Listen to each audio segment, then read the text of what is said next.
The following content is provided under a Creative Commons license. Your support will help MIT OpenCourseware continue to offer high-quality educational resources for free. To make a donation or view additional materials from hundreds of MIT courses, visit MIT OpenCourseware at ocw.mit.edu.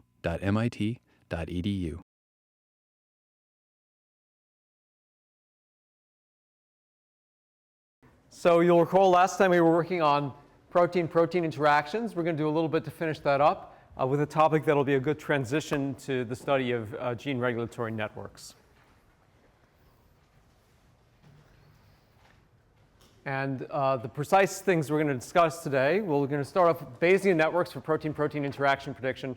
And then we're going to get into gene expression data at several different levels. We'll talk about some basic questions of how to compare the two expression vectors for a gene, distance metrics. We'll talk about how to cluster gene expression data, the idea of identifying signatures of sets of genes that might be predictive of some biological property, for example, a susceptibility to a disease. And then we'll talk about a number of different ways that people have developed to try to identify gene regulatory networks. It often goes by the name of modules. I don't particularly like the name, but that's what you'll find in the literature. And we're going to focus on a few of these that have recently been compared head-to-head using both synthetic and real data, and we'll see some of the results from that head-to-head comparison. All right, so let's just launch into it.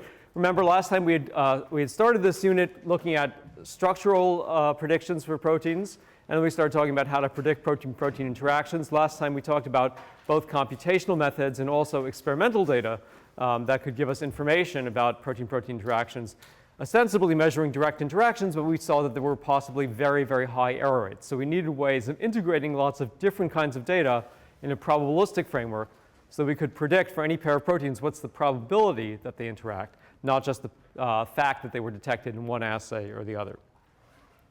And we started to talk about Bayesian networks in this context, both useful, as we'll see today, for predicting protein-protein interactions and also for the gene regulatory network problem. So the Bayesian networks are a tool for reasoning probabilistically. That's their fundamental purpose. And we saw that they consisted of a graph, the network, and then the probabilities that represent the probability for each edge, the conditional probability tables. And that we can learn these from the data, either in a completely objective way, where we learn both the structure and the probability, or where we impose a structure initially, and then we simply learn the probability tables. And we had nodes that represented the variables. They could be hidden nodes where we don't know what the true answer is, and observed nodes where we do. So in our case, we're trying to predict protein-protein interactions. There's some hidden variable that represents whether protein A and B truly interact. We don't know that answer. But we do know whether that interaction was detected in experiment 1, 2, 3, or 4. Those are the effects, the observed. And so we want to reason backwards from the observations to the hidden causes. All right, so last time we talked about the high throughput experiments that directly were measuring out protein-protein interactions. We talked about yeast-2 hybrid and affinity capture mass spec, here listed as pull downs. And those could be used to predict protein-protein interactions by themselves, but we want to find out what other kinds of data we could use to amplify these results to give us independent information about whether two proteins interact.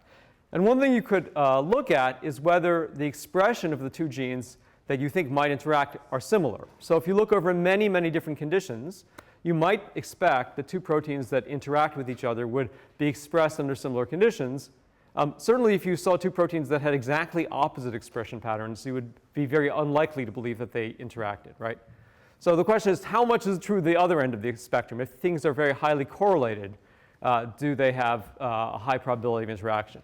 So this graph is a histogram for proteins that are known to interact, proteins that were shown in these high throughput experiments interact, and proteins that are known not to interact, of how similar the expression is. On the far right are things that have extremely different expression patterns, a high distance, and we'll talk specifically about what distance is in just a minute.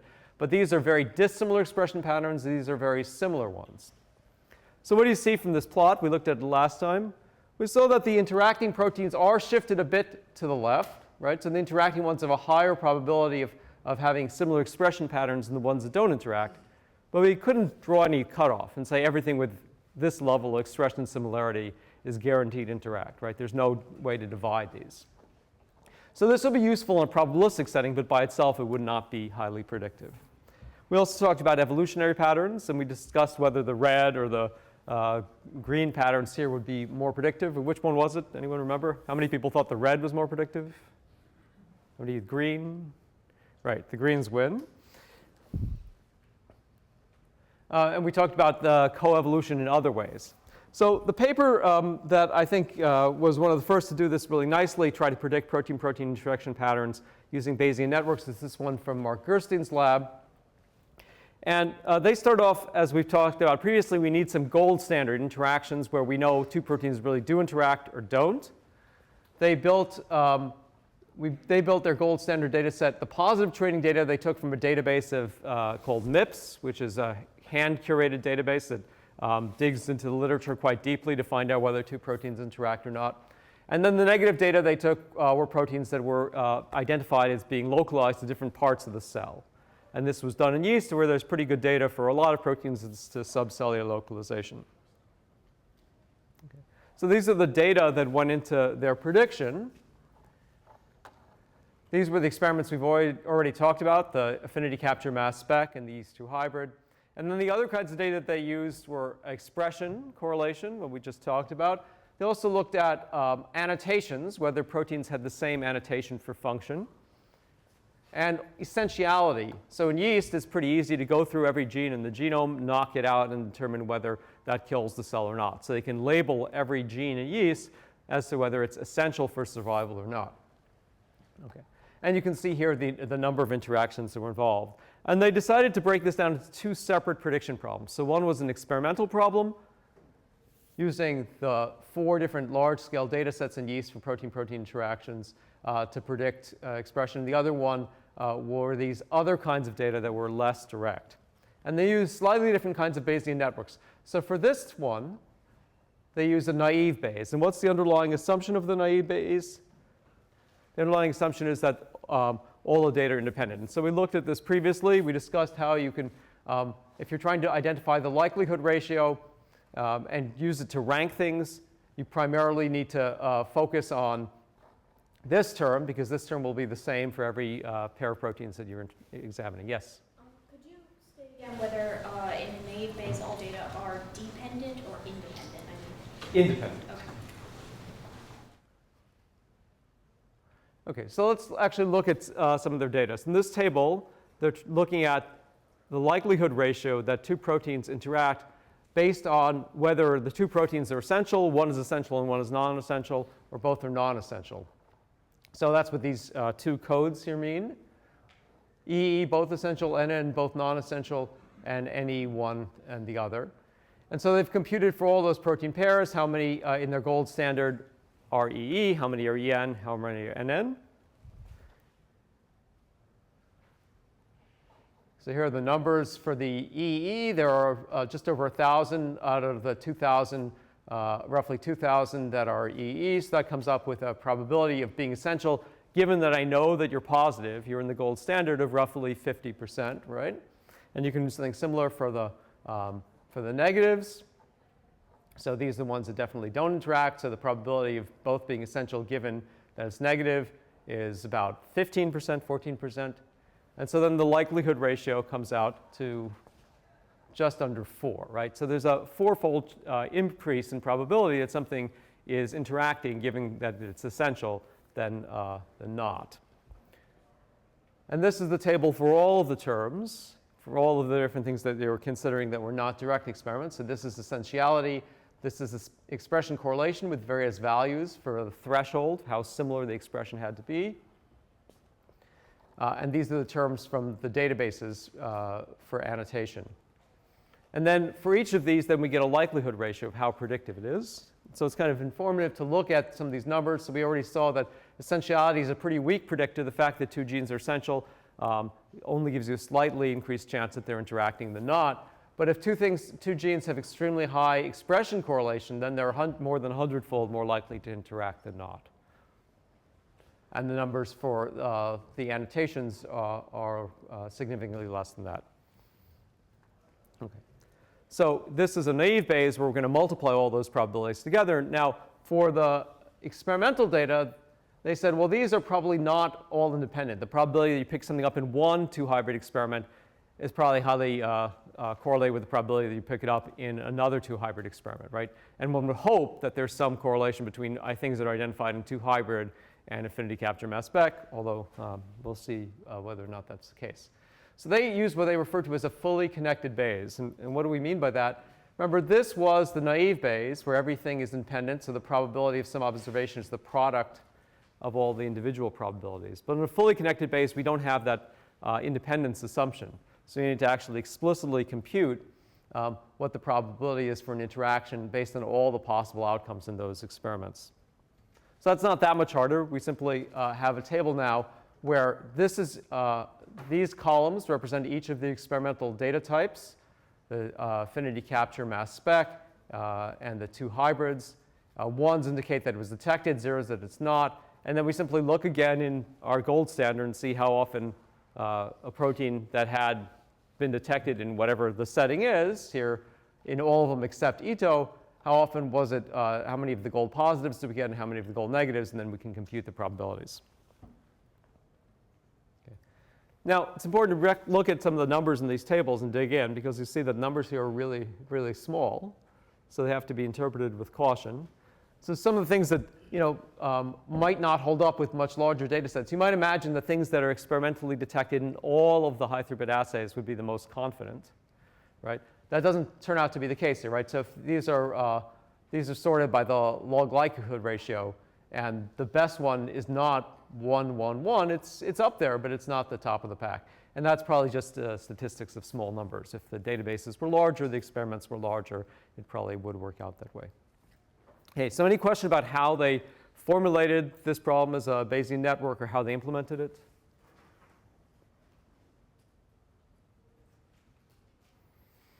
Okay.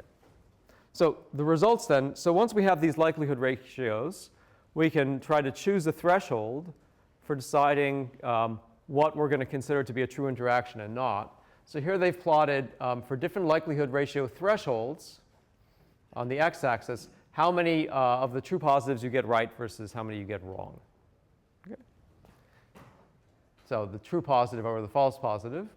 And you can arbitrarily decide, okay, well, I want to be more, get more right than wrong. Not a bad way to decide things. So your passing grade here is 50%.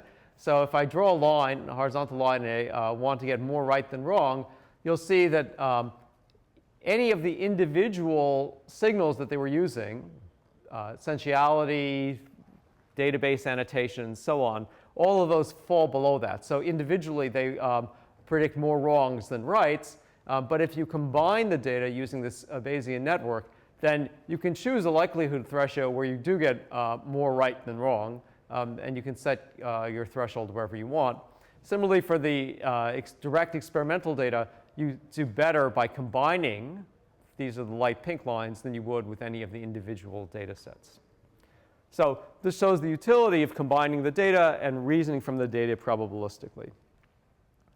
Okay, any questions? So we'll return to Bayesian networks in a bit in the context of discovering gene regulatory networks. So we now want to move to gene expression data, and the primary reason to be so interested in gene expression data is simply that there's a huge amount of it out there. So just a short time ago, we passed the 1 million mark with the number of expression data sets that have been collected in the databases. There's much less of any other kind of high throughput data. So if you look at proteomics or high throughput genetic screens, they're tiny numbers compared to gene expression data. So obviously, techniques for analyzing gene expression data are going to play a very important role for a long time to come. Some of what I'm going to discuss today is covered in your textbooks. I encourage you to look at text section 16.2. The fundamental thing that we're interested in doing is seeing how much biological knowledge we can infer from the gene expression data. So we might imagine that genes that are co-expressed under particular sets of conditions have functional similarity, reflect common regulatory mechanisms, and our goal then is to discover those mechanisms. So fundamental to this, then, anytime we have a pair of genes and we look at their gene expression data, we want to decide how similar they are. All right? So let's imagine that we had these data for 4 genes, and it's a time series experiment, and we're looking at the different expression levels, and we want some quantitative measure to decide which 2 genes are most similar. Well, turns out this is a lot more subtle than we might think, right? So at first glance, oh, it's pretty obvious that these two are the most similar, but it really depends on what kind of similarity you're asking about. So we can describe any expression data set for any gene as simply a multidimensional vector, where this is the set of expression values we detected for the first gene across all the different experimental conditions and so on for the second. And what would be the most intuitive way of describing the distance between two multidimensional vectors? It would simply be Euclidean distance, right? So that's perfectly reasonable. So we can decide that the distance between two gene expression data sets is simply the square root of the sum of the squares of the distances. So we'll take the sum over all the experimental conditions that we've looked at. Maybe it's a time series, maybe it's different perturbations, and look at the difference in expression of gene A and gene B in that condition K. And then evaluating this will tell us how similar two genes are in their expression profiles. Okay. Well, that's a specific example of a distance metric. It turns out that there's a formal definition for a distance metric. Distances have the following properties. They're always greater than 0, right? We never have negative distances. They're equal to 0 under exactly one condition. The two data points are the same. And they're symmetric, right? So the distance from A to B is the same as the distance from B to A. Now, there's also, to be a true distance, then you also have to satisfy the triangle inequality, right? That the distance from X to Z is less than the sum of the less than or equal to the sum of distances through a third point. But we'll find out that we don't actually need that for similarity measures. So we can have either a true distance metric for comparing gene expression data sets or similarity measures as well. All right, so let's go back to this simple example. So we decided that the red and the blue genes were nearly identical in terms of their distance metrics. But that's not always exactly what we care about, right? So in biological settings, frequently the absolute level of gene expression is on some arbitrary scale. Certainly with expression arrays, it was completely arbitrary. It had to do with fluorescence properties and how well probes hybridize to each other. But even with mRNA, how do we really know that 1,000 copies is fundamentally different from 1,200 copies of an RNA in the cell? We don't, right? So we might be more interested we might be interested in distance metrics that capture not just the similarity of these two, but the fact that these two are also quite similar in terms of the trajectory of the plot to this one, right? So can we come up with measures that capture this as well? So a very common one for this is Pearson correlation. So in Pearson correlation, we're going to look at not just the expression of a gene across conditions, but we're going to look at the z-score of that gene. So we'll take all of the data for all the genes in a particular condition, and we'll compute the z-score by looking at the difference between the expression of a particular gene and the average expression across the whole data set. And we're going to normalize by the standard deviation. Yes? Yes, you're right. There should be a square there. Thank you. Okay. So then to compute the Pearson correlation, we're going to, between two genes, A and B, we're going to take the sum over all experiments of the z-score for A and the z-score for B, the product of that summed over all the experiments. Okay. And these values, as we'll see in a second, are going to range from +1, which would be a perfect correlation, to -1, which would be a perfect anti-correlation. And then we're going to define the distance as 1 minus this value. So things that are perfectly correlated then would have an R of 0, right? And things that are anti-correlated would have a large one. All right, so if we take a look at these two, obviously by Euclidean distance, they'd be quite different from each other. But the z-scores, I've converted the expression values into z-scores over here. You can see that the z-scores, obviously, this one is the most negative of all the ones, and this is the lowest one in all of these. This one's the highest, and similarly for the red one, the lowest and the highest. So the z-scores track very well. And when I take the product of this, right, the signs of the z-score for A and B are always the same. So when I sum the product of the z-scores, I get a large number, and the normalization guarantees that it comes out to 1.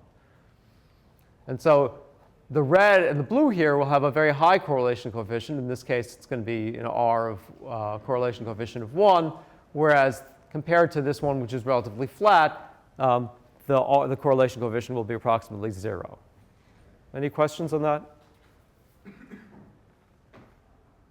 Okay. So what about, say, the blue and the red? Well, their z-scores are going to have almost opposite sign every single time. And so that's going to add up to a large negative value. So for these, they'll be highly anticorrelated. So A, which one's A? A, the blue and the red, have a correlation coefficient of -1.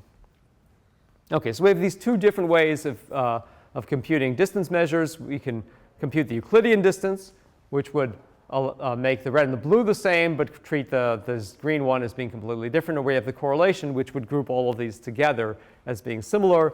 What you want to do is going to depend on your setting. If you look in your textbook, you'll see a lot of other definitions of distance as well. Now, what if you're missing a particular data point? This used to be a lot more of a problem with arrays than it is with RNA-seq. With arrays, you'd often have dirt on the array that actually would literally cover up spots. But you have a bunch of choices. The most extreme would just be to ignore that row or column of your matrix across all data sets. That's usually not what you want to do. You could put in some arbitrary small value, but frequently we will do what's called imputing, where we'll try to identify the genes that have most similar expression and replace the value for the missing one with the value from the ones that we do know. All right, distance metrics, pretty straightforward. Now we want to use these distance metrics to actually cluster the data, right? And what's the idea here? That if we look across enough data sets, we might find certain groups of genes that function similarly across all those data sets that might be revealing as to their biological function. So this is an example of an unsupervised learning problem. We don't know what the classes are before we go in. We don't even know how many they are. We want to learn from the data. This is a very large area of machine learning. We're just going to scrape the surface. Some of you may be familiar with the fact that these kinds of machine learning algorithms are used widely outside of biology. They're used by Netflix to tell you what movie to choose next, or Amazon to try to sell you new products, or all the advertisers who send pop-up ads on your computer. Okay. But in our biological setting, then, we have gene expression data collected possibly over very large numbers of conditions, and we want to find groups of genes that have some similarity. This is a figure from one of these very early papers that sort of established how people present these data. So you almost always see the same kind of presentation. Typically, you'll get a heat map where genes are rows, and the different experiments here time, but it could be different perturbations, are the columns. And genes that go up in expression are red, and genes that go down in expression are green. And apologies to anyone who's colorblind, but that's just what the convention has become. OK, so then why cluster, right? So if we cluster across the rows, then we'll get sets of genes that potentially behave, that hopefully, if we do this properly, behave similarly across different subsets of the experiments. And those might represent similar functions. And if we cluster the columns, then we get different experiments that show similar responses. So that might be, in this case, different times that are similar. Hopefully, those are ones that are close to each other. But if we had lots of different patients, as we'll see in a second, that might represent patients who have similar version of a disease. And in fact, the clustering of genes does work. So even in this very early paper, they were able to identify a bunch of subsets of genes that showed similar expression at different time points and turned out to be enriched in different categories. These ones enriched in cholesterol biosynthesis, whereas these were enriched in wound healing and so on. Okay. So how do you actually do clustering? This kind of clustering is called hierarchical, and it's pretty straightforward. There are two versions of hierarchical clustering. There's what's called agglomerative and divisive. In agglomerative, you start off with each data point in its own cluster, and then you search for the most similar data point to it, and you group those together, and you keep doing that iteratively, building up larger and larger clusters. OK, so we've discussed how to compare individual genes, right? You should be able to right now to find, if I give you the vector of expression for a single gene, to find the other gene in the data set that's most similar by either, say, Euclidean or Pearson correlation or what have you. But how are you going to, once you've grouped two genes together, how do you decide whether a third gene is similar to those two? Right, so now we have to make some choices. And so there are a number of different choices that are commonly made. So let's say these are our data. We've got these two clusters, Y and Z, and each circle represents a data point in those clusters. So we've got 4 genes in each cluster. Now we want to decide on a distance measure to compare cluster Y to cluster Z. So what could we do? So what are some possibilities? What might you do?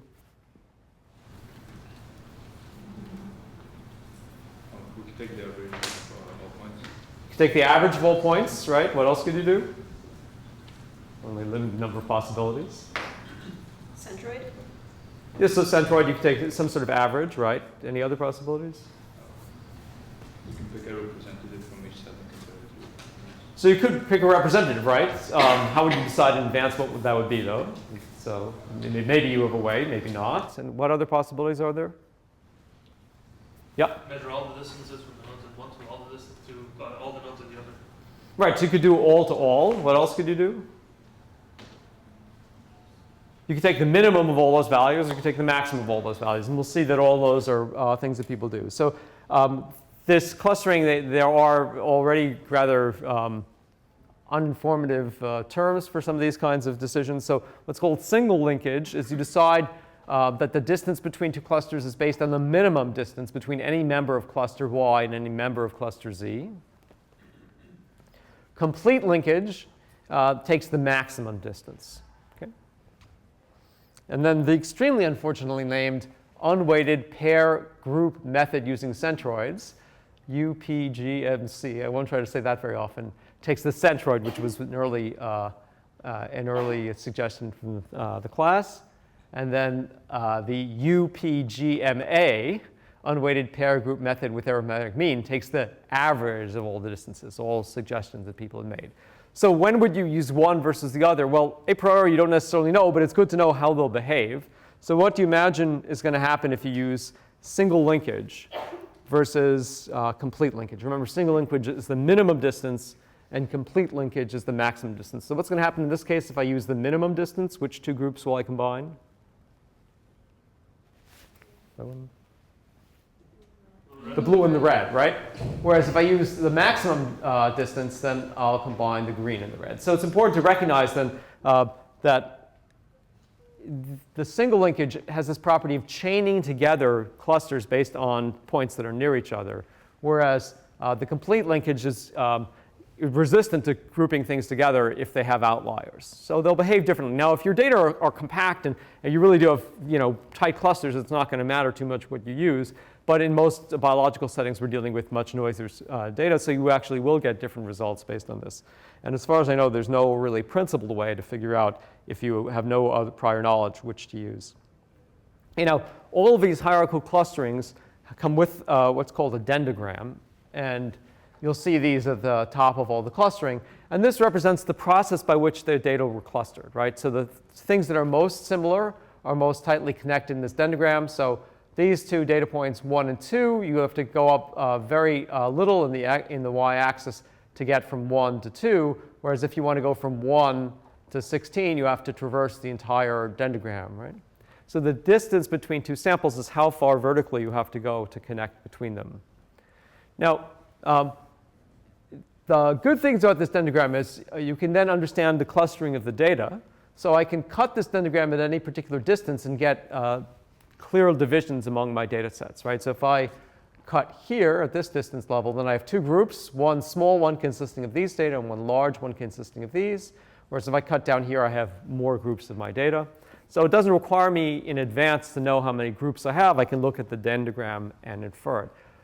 The one risk is that you always get a dendogram that's hierarchical, regardless of whether the data were hierarchical or not. So it's more a reflection of how you did your clustering than any fundamental structure of the data.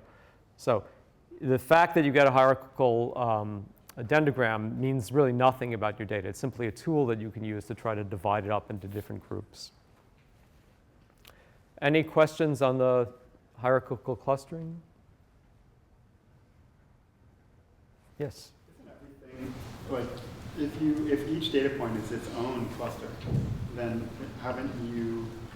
won't that be consistent across, like single linkage, complete linkage? Like, why would you cluster? Does that question make sense? Like, if you cut it down below, then haven't you minimized? Don't you successively minimize the variance, I guess, across your clusters by?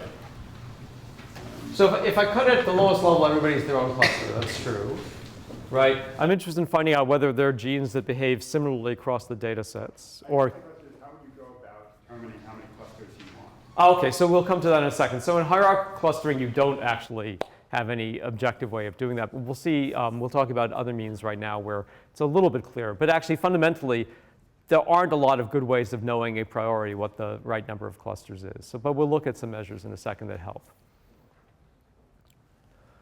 All right, so hierarchical clustering, as your question implies, doesn't really tell you how many clusters there are. Another approach is to decide in advance how many clusters you expect, and then see whether you can get the data to group into that number or not. And an example of that is something called K-means clustering.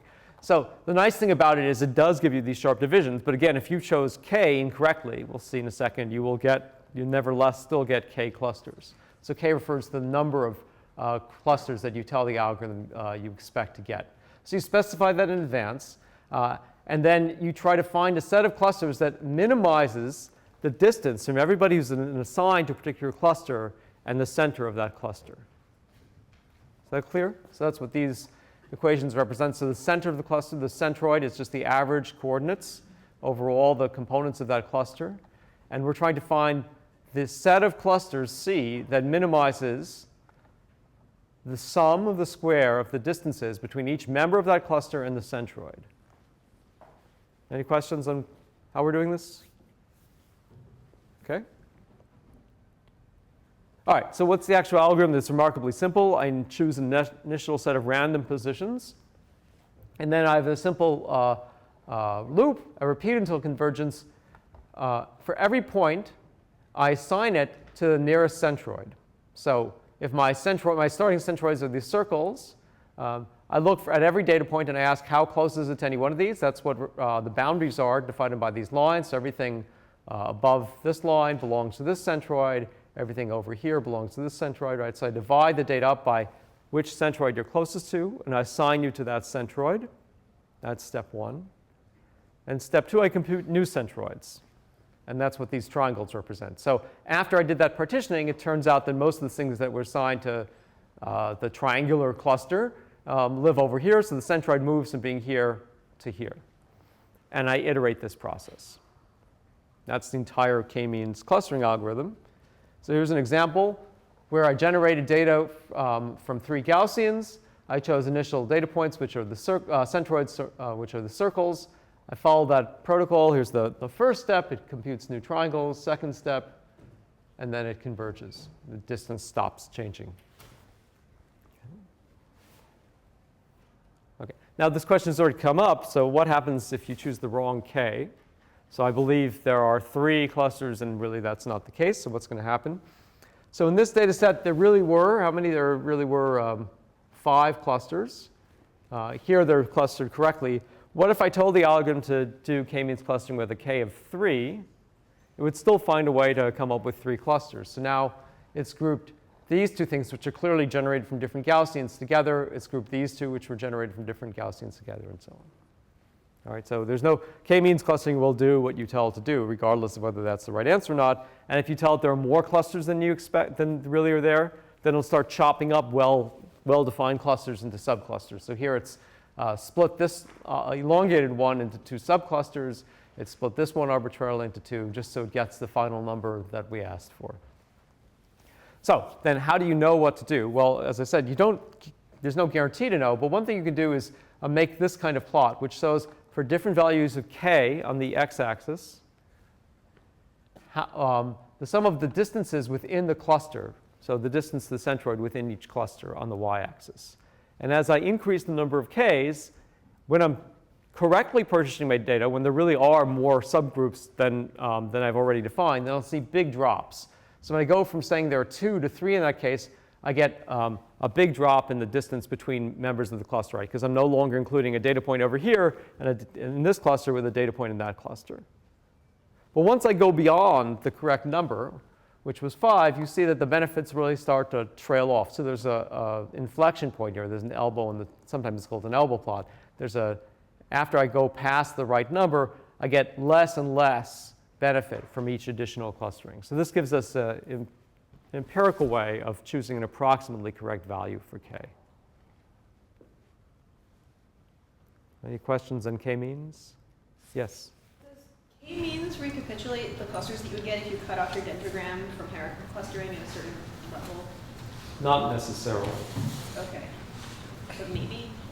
I don't know. It sort of seems to me as if if you picked a level where you have a certain number of clusters, that's similar, at least, by centroid, by using a centroid? Yeah, I think because of the way you do it, you're not even guaranteed to have a level where you have exactly the right. Other questions? Yes? Could you just very quickly go over how you initialize where the starting points are and the breakups? All right, so the question is, how do you initialize the starting points? In fact, you have to make some arbitrary decisions about how to initialize the starting points. So they're usually chosen at random. And you will get different results depending on how you do that. So that's another. So when you do this, it's non-deterministic in that sense. And you often want to initialize multiple times and make sure you get similar results. Very good question. Oh, in fact, that was not a setup. But what happens if you choose pathologically bad initial conditions? So you have the potential to converge to the right answer, but you're not guaranteed to converge to the right answer. So here's an example where I had, I guess there really are 3 clusters in the data. I chose k equals 3, but I stuck all my initial coordinates down in the lower right-hand corner. And then when I do the clustering, if things go well, I get the right answer. But we're not guaranteed. Okay.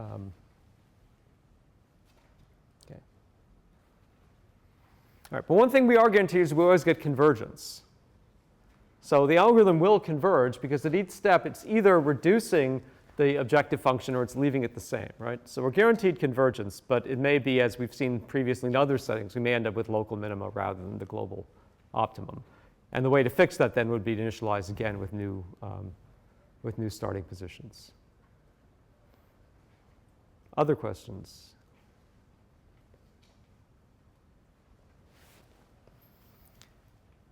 Okay. What about a setting like this, where we've got 2 well-defined clusters and somebody who lives straight in the middle? So what's the algorithm going to do? Well, sometimes it'll put it in one side of one cluster, and sometimes it'll end up in the other side, right? So an alternative to k-means clustering, which has to make one or the other arbitrary decision, is something that's called fuzzy k-means, which can put something actually literally membership into both clusters. And it's very similar in its structure to the k-means with one important difference, which is a membership variable that tells you for every data point how much it belongs to cluster 1, cluster 2, cluster 3, and so on.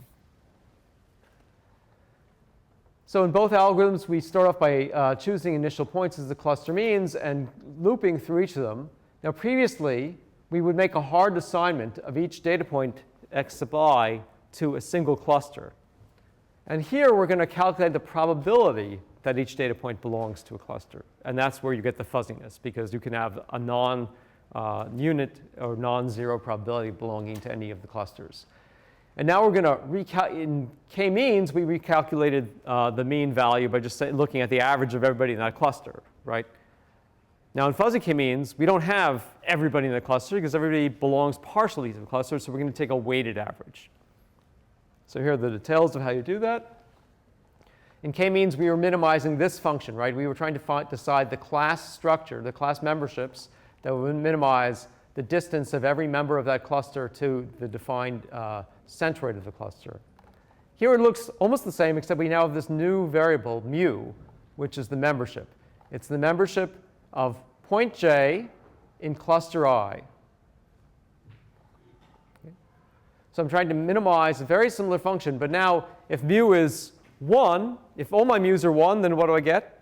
K-means, right? But as soon as the mu's are allowed to vary from 1, they can be between 0 and 1, then points can contribute more or less. So that point that was stuck in the middle of the 2 clusters would, if it had a mu of 0.5 for each, right, would contribute half to each, and then both the centroids would move a little bit towards the middle.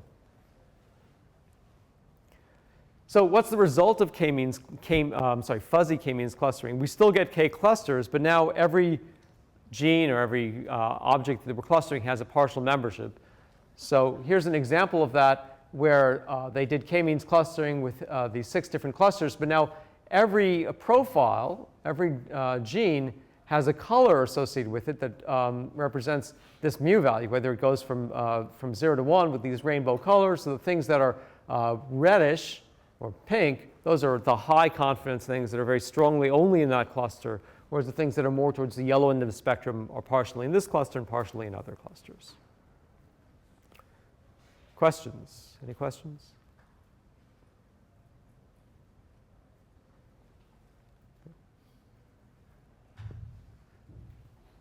All right, so k-means we define in terms of Euclidean distance, right?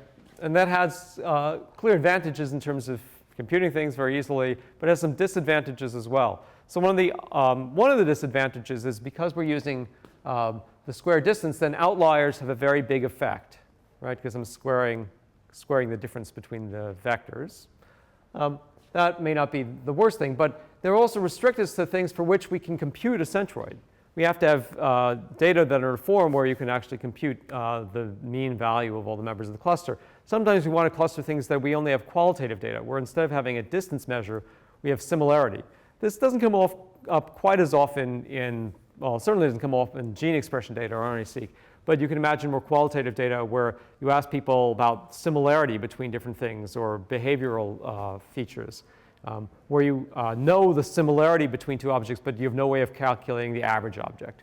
One setting that you might realize something we have looked at, if you're trying to cluster, say, sequence motifs that you computed with the EM algorithm. So what's the average sequence motif? That doesn't necessarily represent any true object, right? You might be better off, you can calculate it, but it doesn't mean anything. You might be better off calculating using, rather than the average motif, the most central of the motifs that you actually observe. So that would be called a medoid or an exemplar. It's a member of your cluster that's closest to the middle, even if it's not stack dab in the middle. So instead of k-means, we can do something called k-medoids. So in k-means, we actually computed a centroid. And in medoids, we'll choose the existing data point that's most central. Okay? So what does that mean? Just to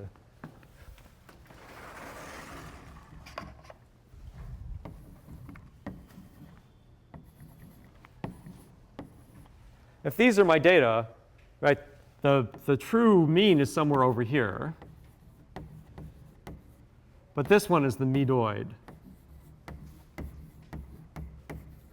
It's an exemplar that's close to the central point, but if there actually isn't anything here, then there isn't. So we're going to use the thing that's closest. So if these were all sequence motifs, right, rather than using some sequence motif that doesn't exist as the center of your cluster, you would use a sequence motif that actually does exist as close to the center.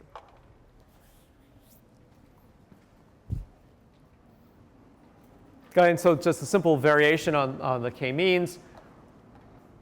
We choose, instead of choosing k points in arbitrary space as our starting positions, we're going to choose k examples from the data as our starting medoids. And then we're going to place each point in the cluster that has the closest medoid rather than median. And then when we do the update step, instead of choosing the average position to represent the cluster, we'll choose the medoid, the exemplar that's closest to the middle. Okay, any questions on this? Yes? So if you use the medoid, do you lose the guaranteed convergence? Because I can picture a situation where you're sort of oscillating, because now you have a discrete step. That's a good question. That's probably right. Actually, I should think about that. I'm not sure. Yeah, that's probably right. Other questions?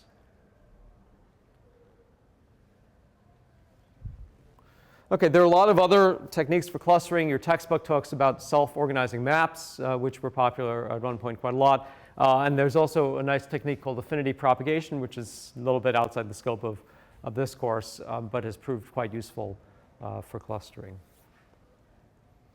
Okay, so why bother to do all this clustering, right? Our goal is to try to find some biological information, not just to find groups of genes. So what can you do with these things? Well, one thing that was identified early on is if I could find sets of genes that behave similarly, maybe those could be used in a predictive way to predict outcomes for patients or some biological function. So we're going to look at that first. So one of the early papers in this field did clustering of microarrays for patients who had B-cell lymphoma. The patients had different kinds of B-cell lymphomas. And so they took their data, they clustered it. Again, each row represents a gene, and each column represents a patient here. And with this projector, it's a little bit hard to see, but when you look at the nodes separately, you'll be able to see that in the dendogram, there's a nice sharp division between two large groups of patients. And it turns out that when you look at the pathologist's annotations for those patients, which was completely independent of the gene expression data, All of the patients in the left-hand group had almost all the patients in the left-hand group had one kind of lymphoma, and all the patients in the right-hand group had a different kind of lymphoma. And this got people very excited because it suggested that pure molecular features might be at least as good as pathological studies. So maybe you could completely automate the identification of different tumor types. Now, the next thing that got people even more excited was the idea that maybe you could actually use these patterns not just to recapitulate what a pathologist would find, but go beyond it and actually make predictions for the patients. So in these plots, I don't know if we've seen these before yet in the class, but on the x-axis is survival. In the y-axis are the fraction of patients in a particular group who survived that long. Okay? And so as the patients die, obviously the curve is dropping down.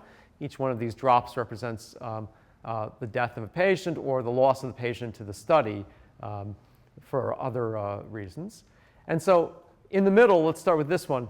This is what the clinicians would have decided. Here are patients that they define by clinical standards as being likely to do well versus patients whom they define by clinical standards as likely to do poorly. And you can see there is a big difference in the plots for the low clinical risk patients at the top and the high clinical risk patients at the bottom.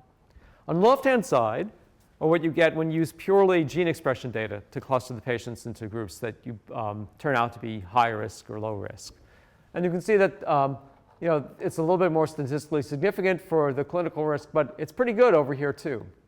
Now, the really impressive thing is, what if you take the patients that the clinicians define as low clinical risk, and then you look at their gene expression data?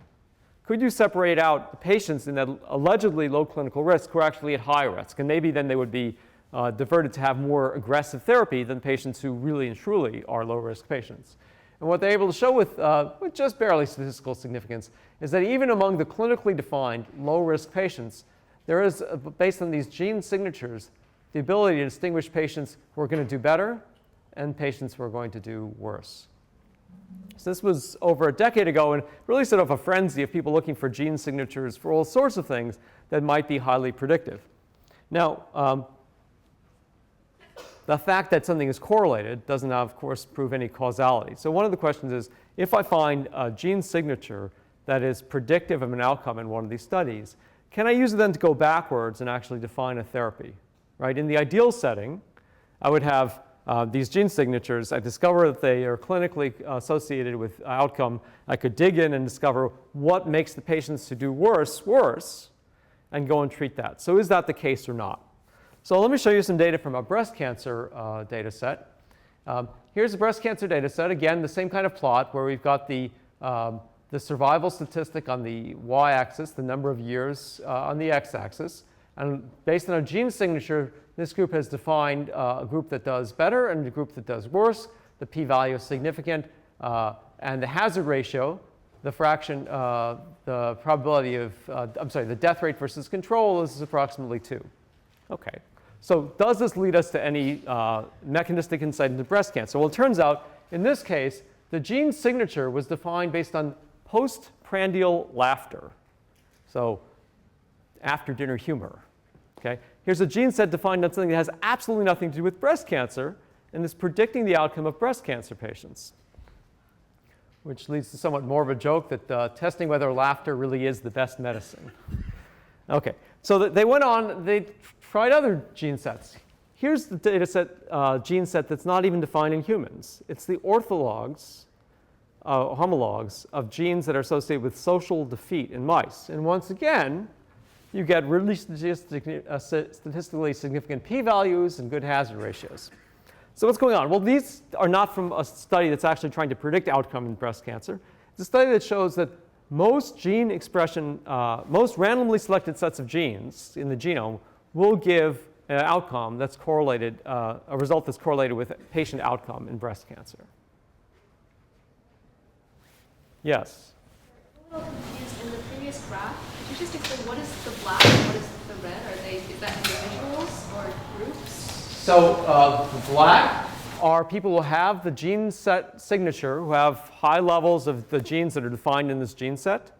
And the red are ones who have low, or the other way around. But it's defining all patients into two groups based on whether they have a particular level of expression in this gene set, and then following those patients over time. Do they do better or worse?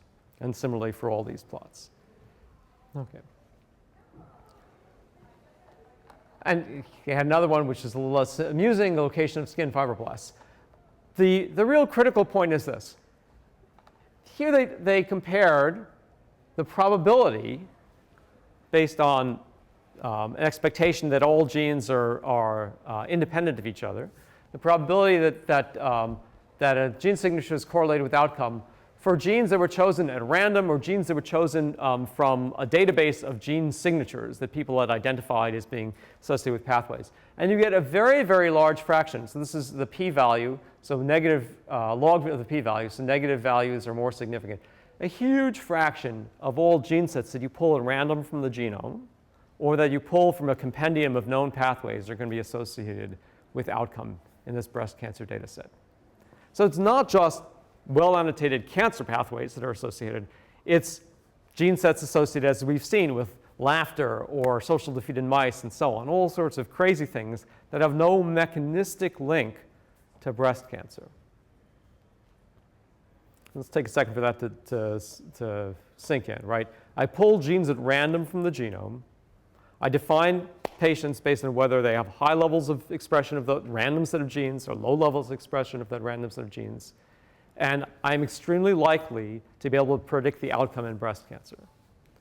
So that should be rather disturbing, right? So it turns out, before we get to the answer then, so this is not unique to breast cancer. They went through a whole bunch of data sets in the literature.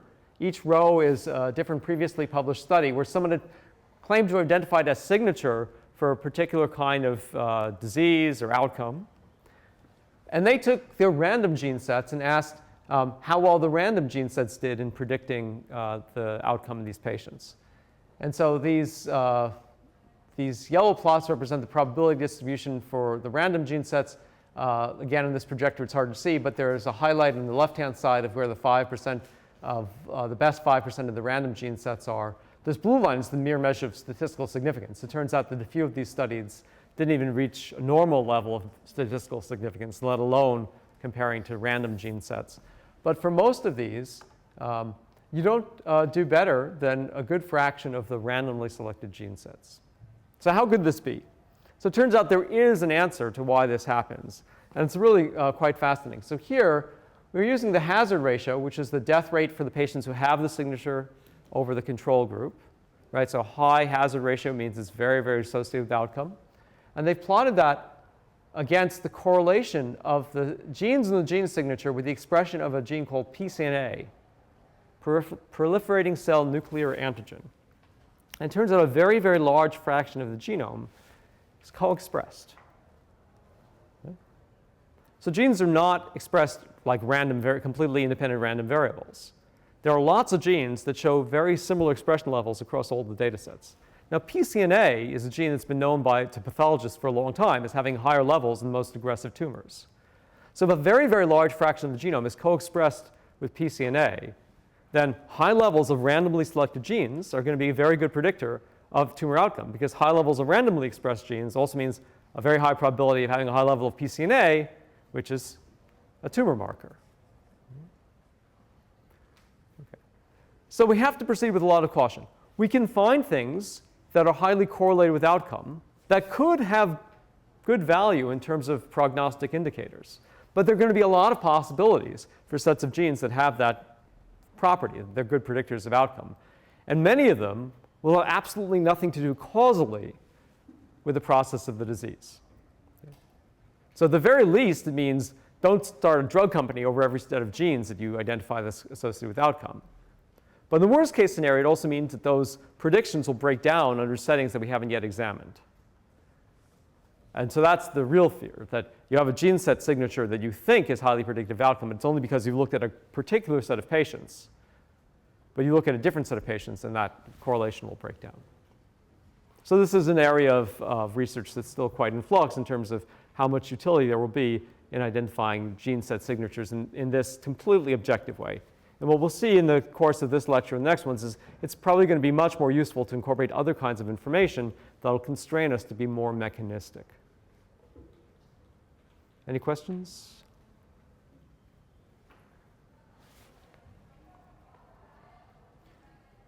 All right, so now we're going to really get into the meat of the identification of gene modules. And we're going to try to see how much we can learn about regulatory structure from the gene expression data. So we're going to move up from just the pure expression data, say these genes at the bottom, to try to figure out which set of transcription factors we're driving and maybe what signaling pathways lived upstream of those transcription factors and turned them on.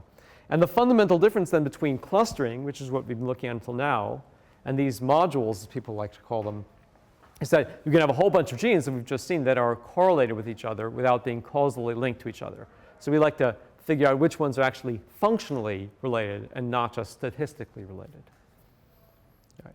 And the paper that's going to serve as our organizing principle, and the rest of this lecture may be bleeding into the next lecture, is this paper recently published that's called the DREAM-5 challenge. And this, like some of these other challenges that we've seen before, is a case where the organizers have data sets where they know the answer to what the regulatory structure is. They send out the data, people try to make the best predictions they can, and then they unseal the data to let people know how well they did. And so you can get a relatively objective view of how well different kinds of approaches worked. So this is the overall structure of this challenge. They had 4 different kinds of data. 3 are real data sets from different organisms: E. coli, yeast, and Staphylococcus aureus. And then the 4th one, the one at the top here, is completely synthetic data that they generated. And you get a sense of the scale of the data sets, so how many genes are involved, how many potential regulators. In some cases, they've given you specific information on knockouts, antibiotics, toxins that are perturbing. And again, here you've the number of conditions that are being looked at, the number of arrays. So then they provide this data in a way that's very hard for the groups that are analyzing to trace it back to particular genes, because you don't want people to use external data necessarily to make their predictions. So everyone makes their predictions. They also, as part of this challenge, they made their own meta predictions based on the individual predictions by different groups, and we'll take a look at that in a second. And then they score how well they did. Now, we'll get into the details of the scoring a little bit later, but what they found at the highest level is that different kinds of methods sort of behaved similarly. So the main groups that they found were these regression-based techniques. We'll talk about those in a second. Bayesian networks, which we've already discussed in a different context. A hodgepodge of different kinds of things. And then mutual information and correlation. So we're going to look at each of these main categories of prediction methods. All right, so we're going to start with the Bayesian networks, which we just finished talking about in a completely different context. Here, instead of trying to predict whether an interaction is true based on the experimental data, we're going to try to predict whether a particular protein is involved in regulating a set of genes based on the expression data. All right, so in this context, let's say I have cancer data sets, and I want to decide whether p53 is activated in those tumors. Right, so this is the known pathway for p53. So if I told you the pathway, how might you figure out if p53 is active from gene expression data? I tell you this pathway, I give you the expression data. What's kind of a simple thing that you could do right away to decide whether you think p53 is active or not? p53 is a transcriptional activator, but should be turning on the genes of its targets when it's on. So what's an obvious thing to do? Check expression levels for the targets. Thank you. Right. So we could check the expression levels of targets, compute some simple statistics, right? OK. Well, that could work. But of course, there could be other transcriptional regulators that regulate a similar set of genes. So that's not a guarantee that this that p53 is on. Might be some other transcriptional regulator. We could look for the pathways that activate p53. We could ask whether those genes are on, right? So we've got in this pathway a bunch of kinases, ATM, CHEK1, and so on, that activate p53. Now, if we had proteomic data, we could actually look whether those proteins are phosphorylated. But we have much, much less proteomic data. In most of these settings, you'll only have gene expression data. But you can look at, is that gene expressed? Has the expression of one of these activating proteins gone up, right? And you could try to make an inference then from whether if there's more of these activating proteins, then maybe p53 is active, and therefore it's turning on its targets. But that's one step removed, right? So just the fact that there's a lot of ATM mRNA around doesn't mean that there's a lot of ATM protein, which certainly doesn't mean that the ATM is phosphorylated and turning on its targets. So again, we don't have a guarantee there. We could look more specifically whether the genes are differentially expressed, right? So the fact that they're on may not be as informative as if they're uniquely on in this tumor and not on in control cells from the same patient. So that can be informative. But again, changes in gene expression are not uniquely related to changes in protein levels, so we're going to have to behave with a bit of caution. Okay, so the first step we're going to take in this direction is to try to build a Bayesian network that's going to give us a way to reason probabilistically over all these kinds of data, which by themselves are not great guarantees that we're getting the right answer. Just like in the protein prediction interaction problem, right, where individually co-expression wasn't all that great, essentiality wasn't all that great, but taken together, they could be quite helpful. All right, so we want to compute the probability that the p53 pathway is active given the data. And the only data we're going to have in this setting is gene expression data. So we're going to assume that for the targets of a transcription factor to be active, the transcription factor itself has to be expressed at a higher level. Okay? That's a restriction of analyzing these kinds of data that's very commonly used.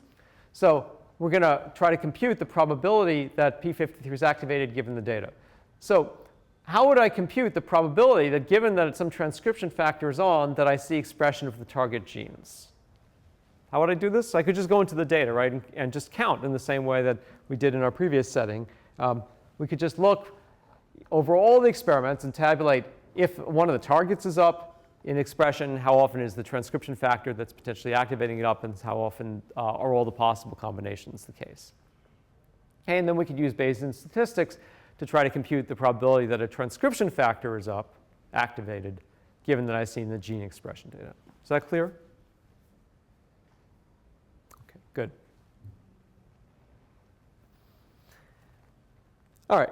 So we want to try to not include just the downstream factors, because that leads to the possibility maybe there are multiple transcription factors that are equally likely to be driving expression of a set of genes. We want to include the upstream regulators as well. And so here we're going to take advantage of one of the properties of Bayesian nets that we already looked at, explaining away.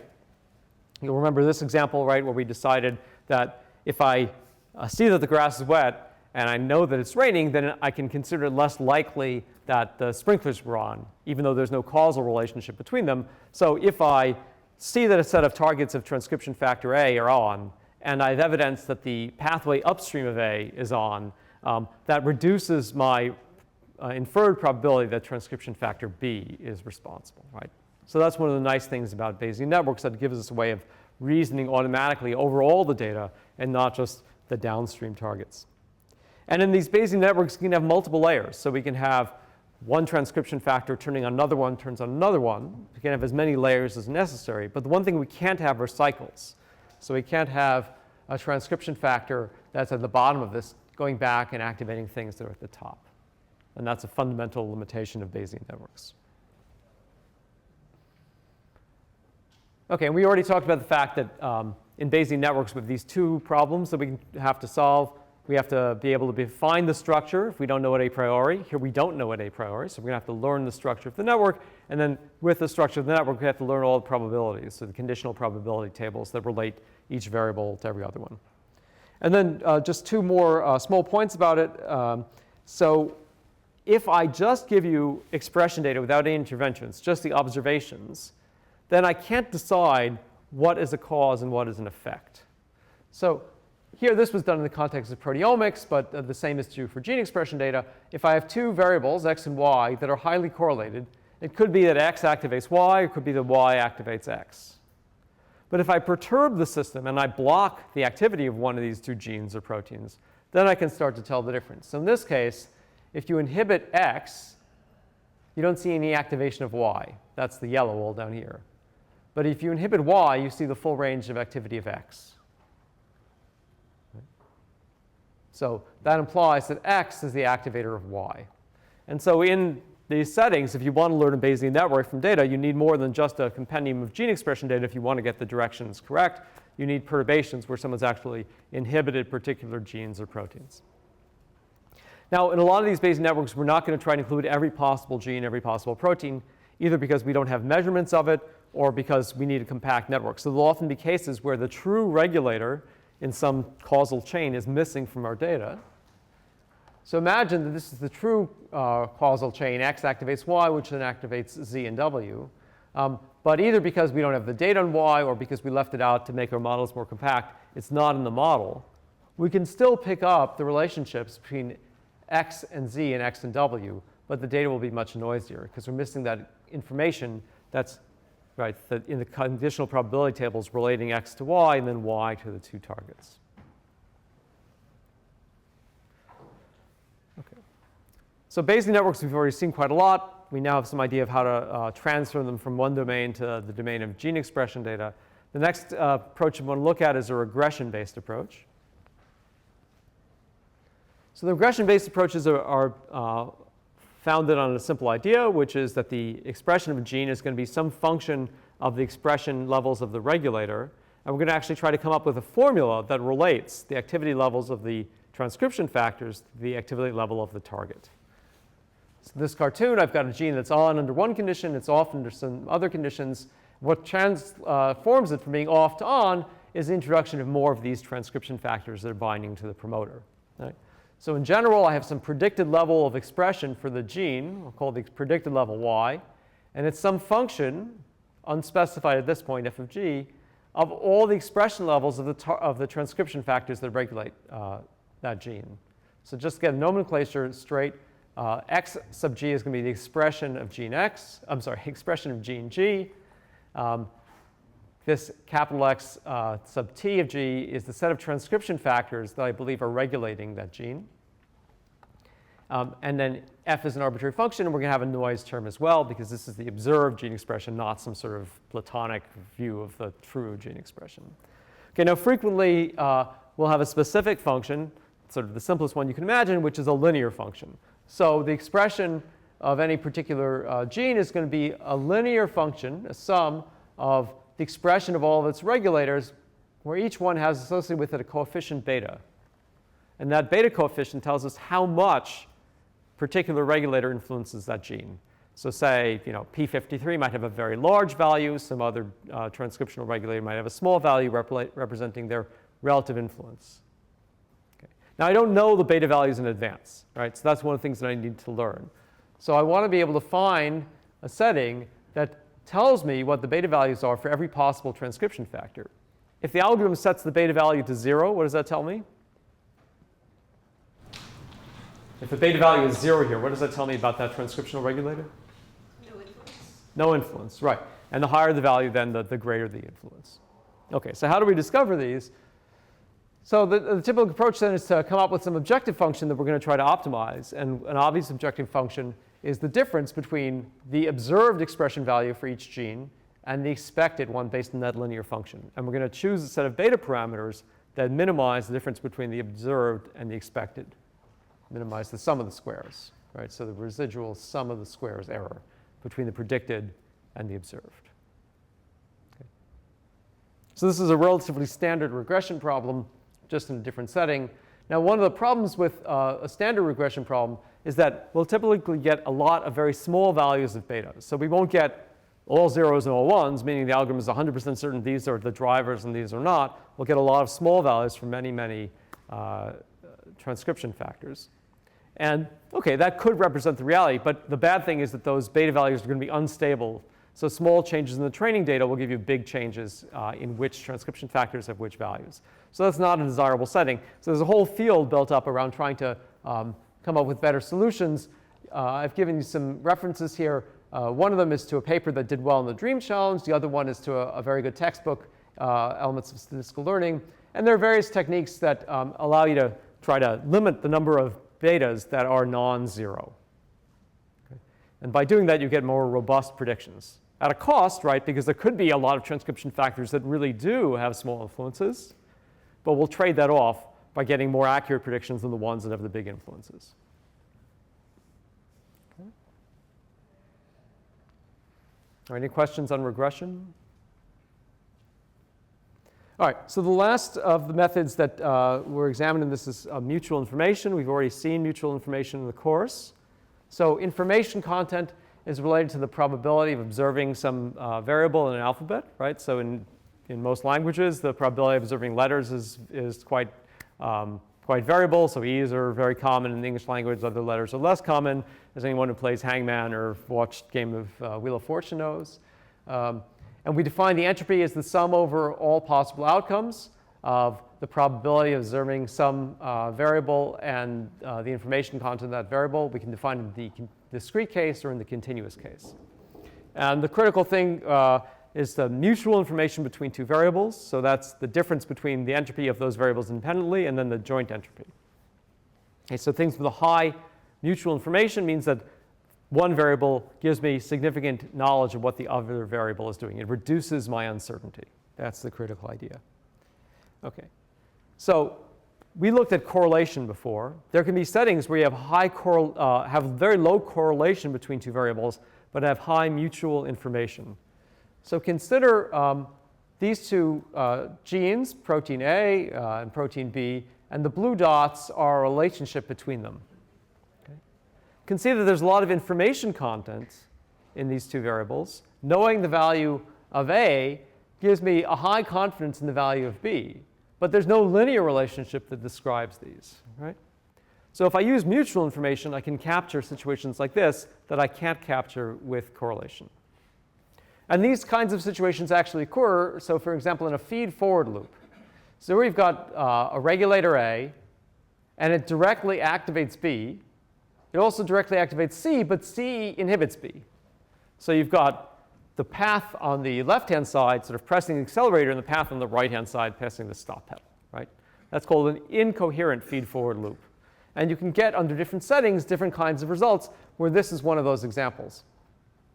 You can get much more complicated behaviors too. So there are papers that have really mapped out these behaviors across many parameter settings. You can get sort of switches in the behavior. But in a lot of these settings, you will have high mutual information between two variables, even if you don't have any correlation, linear correlation between them. Okay. So well-publicized algorithm that uses mutual information to infer gene regulatory networks is called Arachne. They go through and they compute the mutual information between all pairs of genes in their data set. And now, one question you have with mutual information is what defines a significant level of mutual information? Right? So an obvious way to do this, to try to figure out what's significant, is to do randomizations. And so that's what they did. They shuffled the expression data. They compute mutual information among pairs of genes where there isn't actually there shouldn't be any relationships because the data have been shuffled. And then you can decide whether the observed mutual information is significantly greater than what you get from the randomized data. Okay. Now, the other thing that happens with mutual information is that indirect effects still have high degrees of mutual information. So let's consider the set of genes that are shown on this. So you've got G2, which is actually a regulator of G1 and G3. So G2 is going to have high mutual information with G1 and with G3, right? Now, what's it going to mean about G1 and G3? They're going to behave very similarly as well, right? So there'll be a high degree of mutual information between G1 and G3. So if I just rely on mutual information, I can't tell what's a regulator and what's a fellow at the same level of regulation. They're both being affected by something above them. I can't tell the difference between those two. So they use what's called the data processing inequality, where they say, well, these regulatory interactions should have higher mutual information than this, which is just between two common targets of the same parent. And so they drop from their network those things which are the lower of the three in a triangle. Okay? All right. So that was the original Arachne algorithm, and then they modified it a little bit to try to be more specific in terms of the regulators that were being picked up. And so they call this, this approach MINDI. And the core idea here is that in addition to the transcription factors, you might have another protein that turns the transcription factor on or off. Okay? So if I look over different concentrations of the transcription factor, different levels of expression of the transcription factor, I might find that there are some cases where this other protein turns it on, other cases where it turns it off. So here, if consider these two data sets, looking at different concentrations of a particular transcription factor, different expression levels, and in one case, the blue ones, the modulator isn't present at all or present at its lowest possible level, and in the red case, it's present as a high level. And you can see that when the modulator is present only at low levels, there's no relationship between a target and its transcription factor. When the modulator is present at a high level, then there's this linear response of the target to its transcription factor. So this modulator seems to be a necessary component. So they went through and defined a whole bunch of settings like this and then systematically searched the data for these modulators. So they start off with the expression data set, genes in rows, experiments in columns. They do a set of filtering to remove things that are going to be problematic for the analysis. They look, for example, for settings where they have start off with a list of modulators and transcription factors. They move the ones where there isn't enough variation and so on. And then they examine for every modulator transcription factor pair cases where the modulator is present at its highest level and where it's present at its lowest level. So when the modulator is present at a high level, let's say when the modulator is present at a high level, there's high mutual information between the transcription factor and the target. But when the modulator is absent, there's no mutual information. That's a setting we looked at before, right? That would suggest that the modulator is an activator. It's a positive modulator. You could have the opposite situation where when the modulator is present at low levels, there's mutual information between a transcription factor and its target. When the modulator is present at a high level, you don't see anything. That would suggest that the modulator is a negative regulator. And then there are scenarios where there's either uniformly high information content between a transcription factor target or uniformly low. So the modulator doesn't seem to be doing anything. So they break it down into these categories. And you can look at all the different categories in their supplemental tables. One thing that's kind of interesting is they assume that regardless of how high the transcription factor goes, you'll always see an increase in the expression of the target. So there's no saturation, which is an unnatural assumption in these data settings. OK. So I think I'll close with this example from their experiment. And then in the next lecture, we'll look at how these different methods fare against each other in the DREAM challenge. So they specifically want to find regulators of MYC. So here's data for a particular regulator, STK38. Here's the set of expression of tumors where STK38 expression is lowest, and the set of tumors where STK38 expression is highest. And they're sorted by the expression level of MYC. So on the left-hand side, you see there's no particular relationship between the expression level of MYC and the targets. In the right-hand side, there is a relationship between the expression level of MYC and targets. So having, apparently, at least at this level of mutual information, having higher levels of STK38 cause a relationship to occur. That would be an example of an activator, right? OK, so this technique has a lot of advantages and allows you to search rapidly over very large data sets to find potential target transcription factor relationships and also potential modulators. It has some limitations. One of the key limitations is that the signal has to be present in the expression data set, right? So in the case of a protein like p53, where we know it's activated by all sorts of other processes, phosphorylation or NF-kappa B, where it's regulated by phosphorylation, you might not get any signal, right? So there has to be a case where the transcription factor itself is changing expression. It also won't work if the modulator is always highly correlated with its target for some other biological reason. So if the modulator has to be on for other reasons when the target is, then you'll never be able to divide the data in this way. And one of the other things that I think is problematic with these networks is you get such large networks that they're very hard to interpret. So in this case, this is the nearest neighbors of just one node in Arachne. This is the mutual information network of microRNA modulators that has 250,000 interactions. And in these data sets, often you end up selecting a very, very large fraction of all the potential modulators. So of all the candidate transcription factors and modulators, it comes up with an answer that roughly 10 to 20% of them are regulating any particular gene, which seems awfully high. OK, so any questions on the methods we've seen so far?